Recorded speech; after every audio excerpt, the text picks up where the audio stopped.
look, I enjoyed everything there was to enjoy Mm-hmm.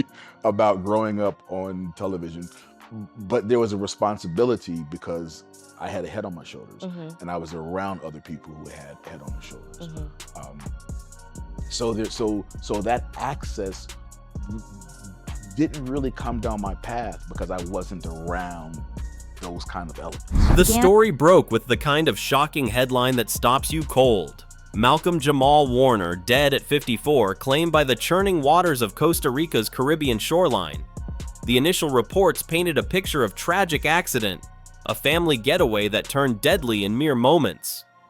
According to official accounts, a rogue current caught him, witnesses dragged him to safety, and emergency responders fought desperately for 20 minutes before pronouncing him gone. Yet as details emerged, something felt off about this tidy narrative of misfortune. This was a man with a reputation as a capable swimmer, someone who maintained his physical condition, someone actively engaged in his career and raising his children. How does the ocean so quickly overwhelm someone like that? Especially when another person in the same dangerous waters manages to survive and help pull him out. Incident took place on Sunday in Costa Rica. He was on a family vacation. He was swimming off of the coast of a town called Cocles in the province of Limon. He was swimming at Playa Grande. I mean, I've visited Costa Rica a few times. I was there with my family a few years ago, and those currents can be very strong. Malcolm-Jamal Warner transcended typical celebrity status. To countless viewers, he embodied Theo Huxtable, the sharp-tongued, occasionally headstrong yet fundamentally compassionate son who transformed America's perception of black families on television. Beyond the spotlight, he maintained an unblemished reputation while pursuing music, directing projects, mentoring others, and recently sparking meaningful dialogue through his podcast work. His pristine public image and thoughtful demeanor made his unexpected disappearance all the more shocking to process. In digital spaces often overlooked by traditional media, speculation erupted almost instantly. Warner had allegedly become too outspoken, associating with individuals who found his frankness unwelcome, potentially marking him as a target. Singer Jaguar Wright emerged as one of the most vocal proponents of these theories. Wright has consistently challenged what she perceives as the entertainment industry's hidden power structure, a web of influential figures, secretive practices, and brutal suppression tactics. Following Warner's body being transported home, Wright suggested he had been planning to expose damaging information about prominent entertainment executives, revelations that could devastate both musical and television industries. According to her claims, he had confided in trusted allies about feeling surveilled during his final weeks, noting that certain individuals showed unusual curiosity about his Costa Rican travel arrangements. Wright viewed the drowning as suspiciously opportune, drawing parallels to other questionable accidents that silenced vocal artists. She characterized it as element of a systematic elimination of potential whistleblowers, a pattern visible only to those willing to examine the connections. And I'm not saying allegedly. Oh. I'm saying, Sean Carter, you're a piece of shit. Taking Pimp C wasn't bad enough. You just want to go down there and you want to just remove all of the balls from every real gangster in Houston. Some details around the incident didn't seem to add up. How could rescue efforts fail so completely when Warner had immediate help from bystanders? And why did the stranger who risked his life to save him, someone with no personal connection, end up in critical condition only to later leave the hospital stable and unharmed? Authorities claimed Warner was pulled away by a strong current, yet locals who knew Playground described the sea that afternoon as rough but far from unmanageable. Even the official account has shifted. First a vague drowning, then a sharper focus on asphyxiation by submersion. A clinical choice of words that seems designed to smooth over harder questions. So why does it all come to a head now? Why now? Why? Because he's the acceptable monster at this time. Like R. Kelly was the last time I sat on this couch. So who's next? Y'all don't see the lineup? Yeah, we see the Wright's allegations take on a more serious tone as she portrays Warner as someone who allegedly possessed dangerous knowledge, potentially documented evidence regarding secretive operations that most would consider conspiracy theories, human trafficking networks, illegal financial channels, and shadowy agreements that supposedly protect certain high-profile individuals from scrutiny. According to Wright, these alleged criminal enterprises involve prominent figures including Sean Diddy Combs, Jay-Z, and Beyonce. Celebrities whose immense wealth and influence would, in her view, make them determined to silence anyone who might expose such activities. While no concrete evidence has emerged to substantiate these claims, Wright's accusations have gained traction amid the current media attention surrounding Combs' own legal challenges, finding receptive ears among those predisposed to believe in such conspiracies. I want you to think about this. Allegedly, Sean Carter is responsible for enacting Hype Williams to put Aaliyah on a faulty plane to move her out the way as punishment for rejecting him, and so he could level up Beyonce, who was struggling.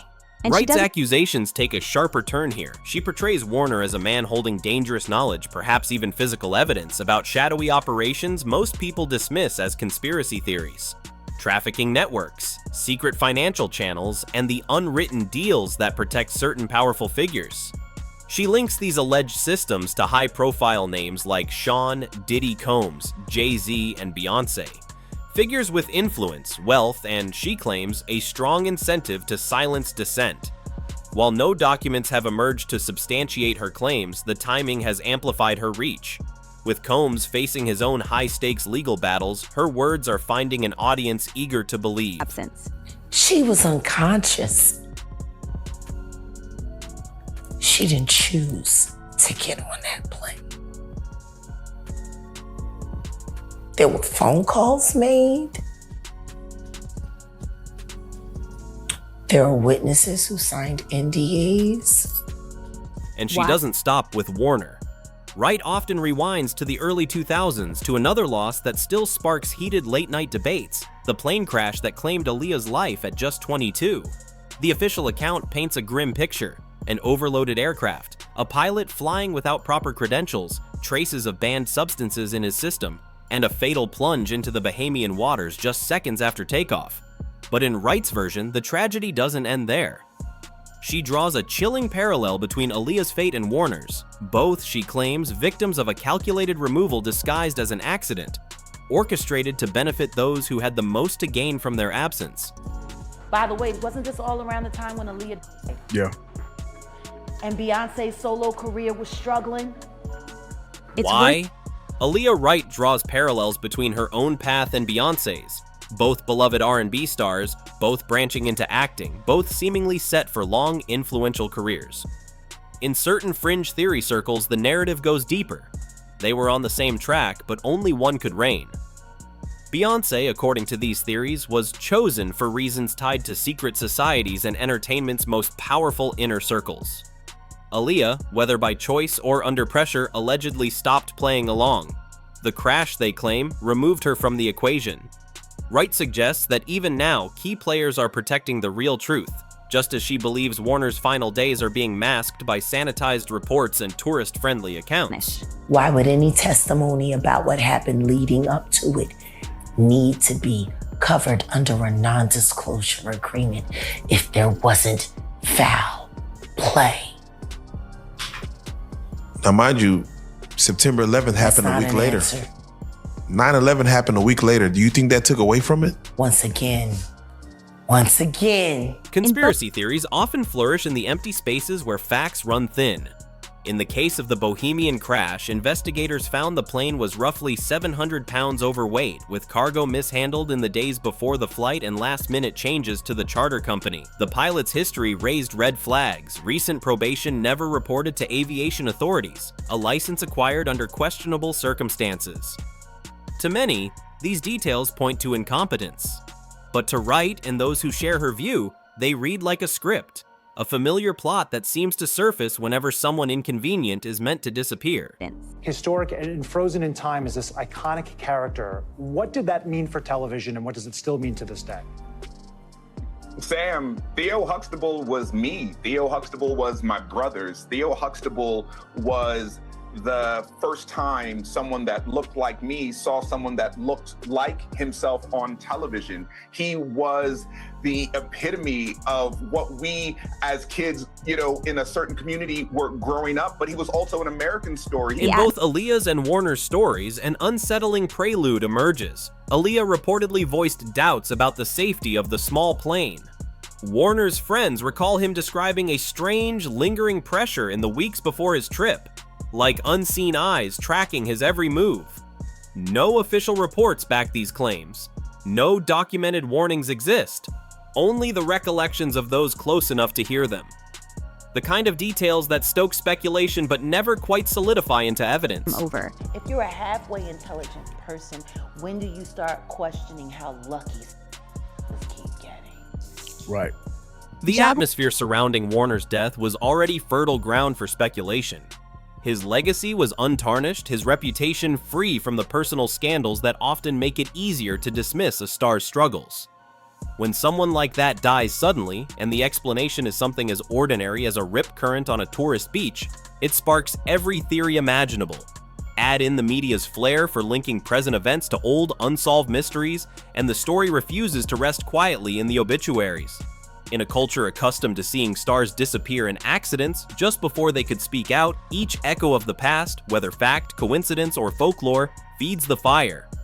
Official channels have spoken. Accidental asphyxiation by submersion, case closed. But in comment threads, live stream rants, and private group chats, the dots are already being connected. Warner's name is now whispered alongside Aaliyah, Michael Jackson, Left Eye, and others, figures whose sudden departures still haunt, and whose stories, in certain circles, are far from over. There are people who did short sales on their stocks right after that, made a lot of money, including Sean Carter. Now I'm going to ask you, why would non-disclosure agreements need to be signed for an accident? Jaguar Wright's tone sharpens when she speaks of Aaliyah, and in her account, the echoes of Michael Warner's final days are hard to miss. Both were adored by millions. Both, according to whispers, felt uneasy before traveling. Both had last-minute changes to their plans, and both died in what official reports labeled accidents. But to Wright, these weren't accidents at all. They were endings written by someone else. She recalls how Aaliyah's plane was switched at the last moment. The pilot's credentials were questionable, his condition on the day suspect, and the aircraft overloaded beyond safe limits, a lineup of glaring red flags. Yet, the flight still departed.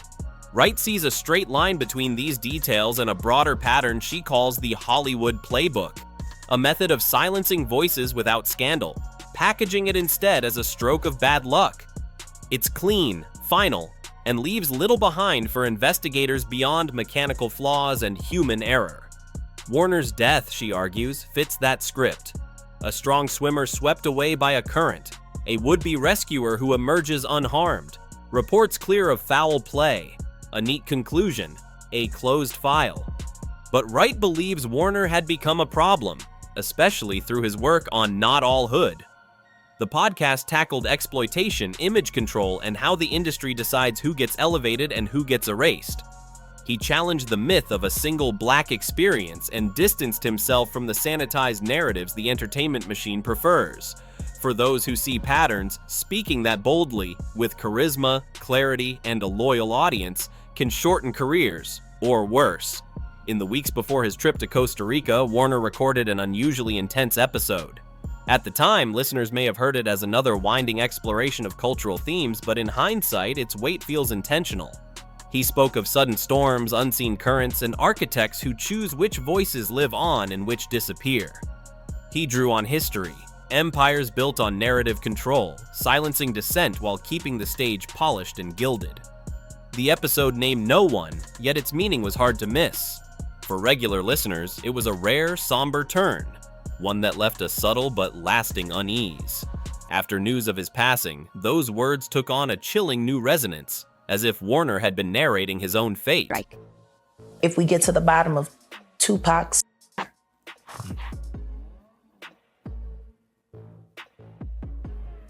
when that is finally revealed, 15 other will be revealed with it. And you will find that they were all committed by the same two people, father and son. It's a grim perspective, but Wright insists on seeing the bigger picture. From Aaliyah in 2001 to Left Eye in 2002 to Michael Jackson in 2009 and now Warner in 2025, she believes a pattern emerges for anyone willing to connect the dots. A loss, tributes, public grief. Then the headlines fade until it happens again. And each time, those who stand to gain most from the void step into the spotlight. Whether or not Wright's accusations hold up, they stir a dangerous question. What if the public narratives are just cover stories? What if the truth hides in sealed files, hushed conversations, and the minds of people too afraid to speak? Wright isn't afraid, or at least she doesn't act like it. She keeps naming names, challenging the official line, refusing to let the story end where it's supposed to. And here's the unsettling part. If Warner's fate, like Aaliyah's, was the result of a calculated decision, then those capable of orchestrating it are still out there, still powerful, still untouchable. Wright claims more names will surface if enough people are paying attention. That's both a promise and a warning. So the question hangs, heavy and unanswered. If Malcolm-Jamal, Warner, and Aaliyah were silenced, who's next? And what don't they want us to know? Stay sharp, stay curious, keep watching the shadows.